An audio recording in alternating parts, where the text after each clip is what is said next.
Question number 5. In a retail market, vendors were selling mangoes kept in packing boxes. These boxes contained varying number of mangoes. So market में vendors जो हैं वो cell कर रहे हैं mangoes, okay, और अलग अलग बॉक्स में अलग अलग पैकेजिंग है नंबर ऑफ मैंगोज की. It is not fixed. So following was distribution of mangoes according to number of boxes. So 50 to 52 mangoes वाले कितने बॉक्स हैं? 15 बॉक्सेज हैं. यानी 15 ऐसे बॉक्सेज हैं जिसमें 50 से 52 मैंगोज हैं.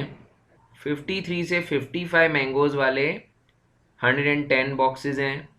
56 से 58 वाले 135 बॉक्सेज हैं.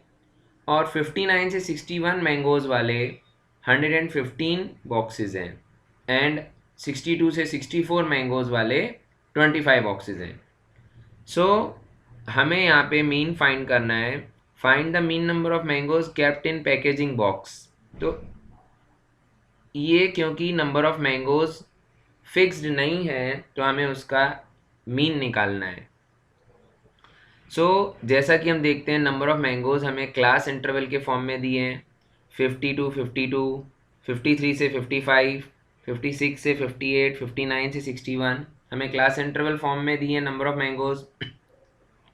ये जो क्लासेस हैं ये कंटिन्यूस नहीं है. 50 से 52, देन 53 से 55.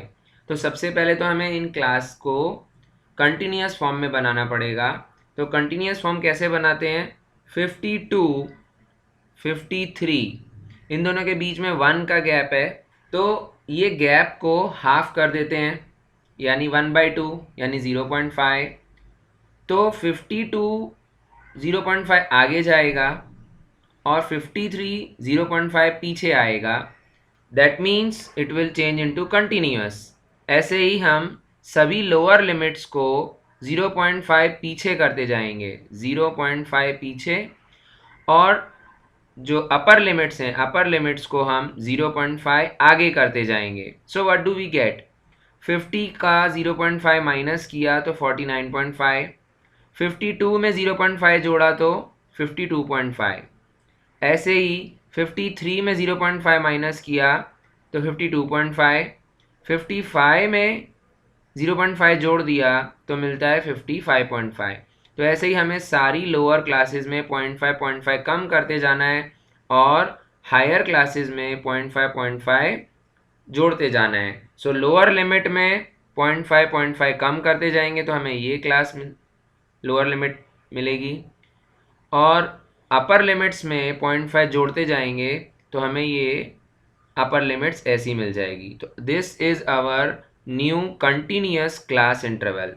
हमें क्लास इंटरवल कंटिन्यूस फॉर्म में मिल जाते हैं. फ्रीक्वेंसी में कोई चेंज नहीं आएगा. जो फ्रीक्वेंसीज हमें गिवन है हमने वही फ्रीक्वेंसीज लिख ली हैं. अब हम आगे बढ़ते हैं. हमें मीन निकालने के लिए पहले चाहिए x. X that means class mark और मिड वैल्यू. तो हम ये मिड वैल्यू कैसे फाइंड करेंगे? एक मेथड तो है lower limit plus higher limit divide by 2. तो वो भी करके देख लेते हैं. Class mark is equal to lower limit plus higher limit. So 49.5 plus 52.5 divided by 2. So this will be 102 divided by 2, that is 51. So mid value for the first class is 51. अब ऐसे ही हम दूसरी क्लासेस के लिए mid values कैसे निकालेंगे? उसका एक बेस्ट मेथड है इजी वे. इन दोनों के बीच का जो गैप है क्लास साइज. सो क्लास साइज हम फाइंड कर लेते हैं. क्लास साइज है 3. 52.5 minus 49.5 so that is 3.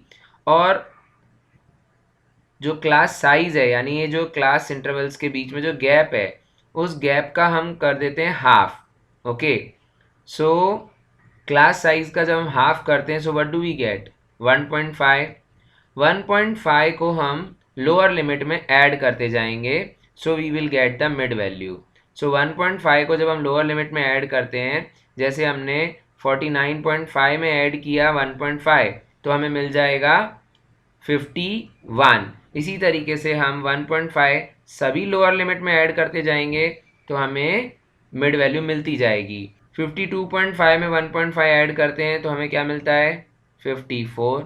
It is very easy way to save our time and do the calculation correctly. 55.5 में 1.5 ऐड कर देंगे तो क्या बन जाएगा? 57। सभी क्लास इंटरवल्स का जो क्लास साइज है वो सेम होना चाहिए, अदरवाइज जो क्लास साइज होगा उसका हाफ करके हम लोअर लिमिट में ऐड कर सकते हैं। 58.5 plus 1.5, so that will be 60. 61.5 plus 1.5, that will be 63. अब हम आगे बढ़ते हैं, हमारे पास मिड वैल्यूज आ गई हैं, एक्स की वैल्यू आ गई है। अब हम क्या करेंगे, बीच की कोई भी वैल्यू को, जैसे कि 57, उसको हम a मान लेते हैं। तो अब हमें फाइंड करना है d। D I is X I minus A is equals to 57 है। अब हम सारी x की वैल्यूज़ में से ये a की वैल्यू माइनस करते जाएंगे।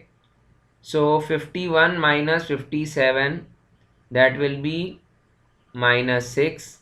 54 माइनस 57, दैट इज़ -3।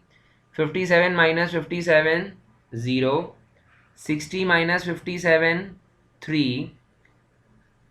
63 माइनस 57, 6। हमारे पास ये d की वैल्यूज़ आ जाती हैं। अब हम देखते हैं कि क्लास साइज जो है h का वैल्यू वो भी 3 है और इन सब का HCF भी 3 है। तो हम सारी वैल्यूज़ जो d की हैं उन सबको 3 से डिवाइड कर देते हैं, तो हमें एक वेरिएबल मिलेगा, that is u। So d divide by 3 हमें क्या मिलता जाएगा? -2, -1, 0, 1, 2। ये सारी वैल्यूज़ हमें जो मिलेंगी वो u की वैल्यूज़ हो जाएंगी। अब हम क्या करेंगे, f इंटू यू करेंगे, फ्रीक्वेंसी का अब हम मल्टीप्लाई करेंगे। So 15 into 2 -30, 110 into 1 -110, then multiply 0, then 115, then 50। अब हमें क्या करना है, यहाँ पे टोटल फाइंड करना है, that is sigma F I U I. Sigma F I U I हम कैसे फाइंड करेंगे, हम पहले नेगेटिव नंबर्स को जोड़ लेते हैं। सो इट इज़ -140, -140 है, एंड प्लस दैट इज़ 165। तो हम प्लस माइनस माइनस में देखते हैं, 165 में से 140 गया, सो वी गेट 25। तो sigma F I U I का वैल्यू हो जाता है 25।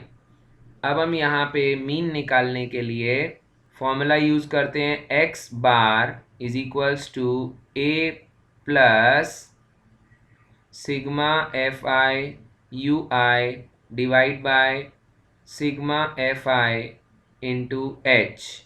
ओके, सो सबसे पहले हम a का वैल्यू लिखते हैं, that is 57, plus sigma F I U I का वैल्यू है 25, सिग्मा एफ का वैल्यू है 400, एच का वैल्यू है 3।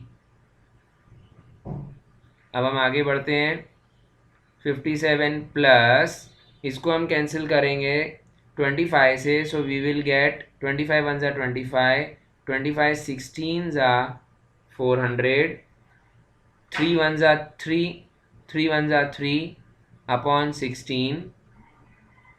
सो हम 3 को 16 से जब डिवाइड करते हैं, so we will get the answer in decimal.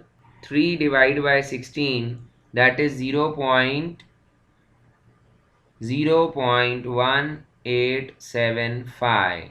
हम इनको अब ऐड कर देते हैं, 57.1875। So mean value, that is mean number of mangoes kept in a packing box is equal to 57.1875.